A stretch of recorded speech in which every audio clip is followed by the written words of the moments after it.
चलिए चलते हैं पृथ्वी के बहुत बहुत पुराने अतीत में एक ऐसी कहानी सुनने जो आपको हैरान कर देगी। एक सवाल से शुरू करते हैं। सोचिए जरा, अगर आज हमारे आसमान पर कोई बाज नहीं बल्कि बाज के बराबर का एक कीड़ा राज कर रहा होता, कैसा होता वो नज़ारा? है ना सोचने वाली बात।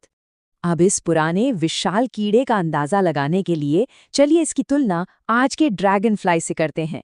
देखिए, आज का जो ड्रैगन फ्लाई है उसके पंख होते हैं करीब 10 सेंटीमीटर, लेकिन ये जो मेगा न्यूरोप्सिस था उसके पंख 75 सेंटीमीटर तक फैले थे। सोचिए, आज जो हमें एक छोटा मोटा शिकारी लगता है वो अपने जमाने का सबसे खूंखार शिकारी था। और ये कोई कल की बात नहीं, ये 25 करोड़ साल पहले ही विलुप्त हो गया। तो चलिए इस हैरान कर देने वाले जीव से मिलते हैं। इसके लिए हमें समय में पीछे जाना होगा, बहुत पीछे, करीब 29 करोड़ साल। हाँ, तो हम बात कर रहे हैं पर्मियन पीरियड की, यानी आज से लगभग 29 करोड़ साल पहले। ये वो वक्त था जब डायनासोर भी नहीं थे, ना ही कोई पक्षी या चमगादड़। आसमान खाली था, और उसी खाली आसमान पर जो आज नॉर्थ अमेरिका है वहाँ सिर्फ एक चीज का राज था, मेगा न्यूरोप्सिस।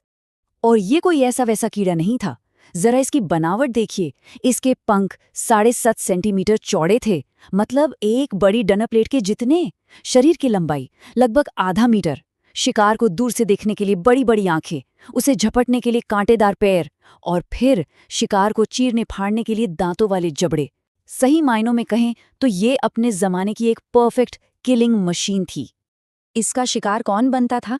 अरे छोटे मोटे कीड़े, मेंढक जैसे जीव, और यहाँ तक कि छोटे छोटे रेंगने वाले जानवर भी। और बात यहीं खत्म नहीं होती। इसके जो बच्चे थे ना, जिन्हें निम्फ कहते हैं, वो तो पानी के अंदर मछलियों और टैडपोल्स को भी नहीं छोड़ते थे।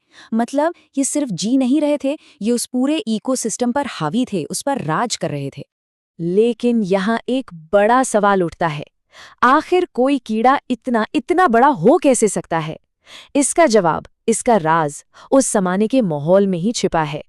देखिए, कीड़े हमारी तरह फेफड़ों से सांस नहीं लेते। उनके शरीर में छोटी छोटी नलियों का एक जाल होता है जिसे ट्रैकिया कहते हैं। इसी से ऑक्सीजन सीधे उनके टिश्यूज तक पहुंचती है, और असल में यही सिस्टम उनके साइज पर एक लिमिट लगा देता है। तो फिर वो इतने बड़े कैसे हुए? वजह ये थी, पर्मियन पीरियड में हवा में ऑक्सीजन थी 35%। आज कितनी है? सिर्फ 21%। ये जो एक्स्ट्रा ऑक्सीजन थी ना, यही वो सुपरफ्यूल था जिसने इन कीड़ों को इतना विशाल बनने की ताकत दी। तो अगर ये जीव इतना ताकतवर था, इतना कामयाब था, तो गया कहाँ? इसका अंत कैसे हुआ? कहानी का ये मोड़ एक बहुत बड़ी तबाही से जुड़ा है। समय था आज से करीब 25 करोड़ 20 लाख साल पहले का। इसी समय पृथ्वी के इतिहास की सबसे बड़ी, सबसे भयानक विलुप्ति की घटना हुई। इसे द ग्रेट डाइंग कहते हैं। हुआ ये कि जमीन के अंदर से बड़े बड़े ज्वालामुखी फटने लगे, पूरी दुनिया का मौसम तहस नहस हो गया, और सबसे जरूरी बात, हवा में ऑक्सीजन का लेवल तेजी से गिरने लगा। नतीजा, समुद्र में रहने वाली 90% से ज्यादा प्रजातियां और जमीन पर रहने वाली 70% प्रजातियां हमेशा के लिए खत्म हो गई। और हमारे इन विशाल कीड़ों का क्या हुआ? जैसे जैसे हवा में ऑक्सीजन कम हुई, उन्हें सांस लेने में दिक्कत होने लगी। जो चीज उनकी सबसे बड़ी ताकत थी, सुपर ऑक्सीजन वाला माहौल, उसके बदलने पर वही उनकी सबसे बड़ी कमजोरी बन गई। और बस धीरे धीरे ये आसमान के राजा इतिहास के पन्नों में खो गए। लेकिन चलिए वापस अपने असली सवाल पर आते हैं। मान लीजिए, क्या होता अगर वो उस तबाही से किसी तरह बच जाते? अगर वो आज की दुनिया के हिसाब से खुद को ढाल लेते?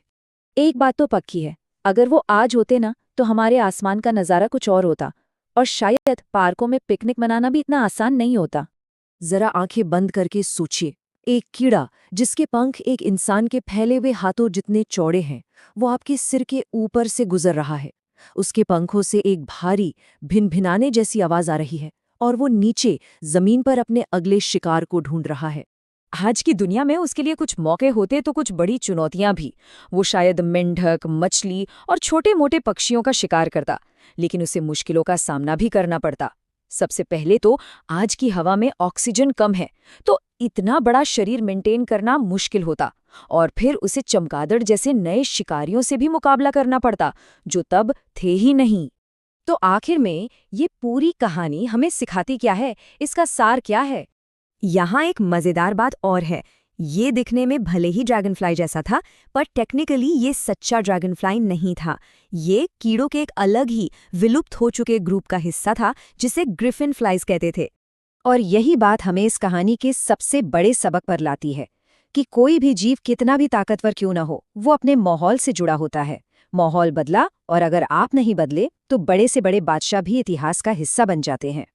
तो अंत में एक सवाल, अगर एक ऐसा जीव जिसने लाखों साल तक धरती पर राज किया वो बदलते माहौल की वजह से पूरी तरह खत्म हो सकता है, तो ये चीज आज हमारी अपनी दुनिया और हमारे भविष्य के बारे में हमें क्या सिखाती है? इस पर सोचना तो बनता है।